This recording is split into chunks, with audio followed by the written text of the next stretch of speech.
The trailheads of the Baker Creek Road, the start of a journey for those who choose to take the first step.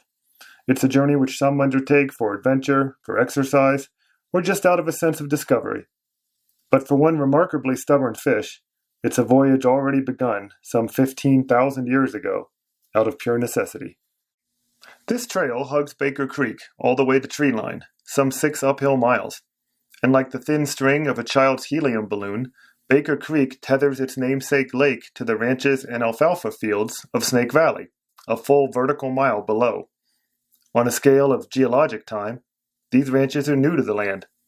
What existed there before was a lake, fed by mountain glaciers and inhabited by, among other fantastic creatures, the Bonneville cutthroat trout. The planet has changed a lot over the course of millennia, the organisms which inhabit it, and the atmosphere which sustains them. Our species has affected both. Lake Bonneville, as we now refer to that ancient lake, is long gone. The Bonneville cutthroat trout hangs on, having fled the dying lake and moved uphill to the mountain streams of the Great Basin, including the Snake Range in eastern Nevada. Like all trout, Bonnevilles require cold, oxygen-rich water. Their numbers within Great Basin National Park already decimated by the introduction of aggressive non-native trout, like this brook trout. A warming planet harbors no good news for one of Nevada's few native trout. So an idea was hatched.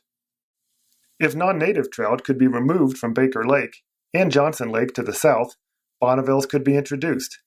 Their species could, in essence, be transported back in time and temperature to conditions in which their Pleistocene ancestors thrived.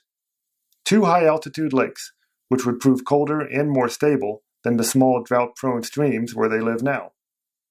One problem: Baker Lake's natural outlet flows underground for a short distance before percolating to the surface. It's a journey that even a resourceful trout like the Bonneville cutthroat cannot follow on its own. So, John Reynolds, a fish biologist at Great Basin National Park, plans to give them an assist.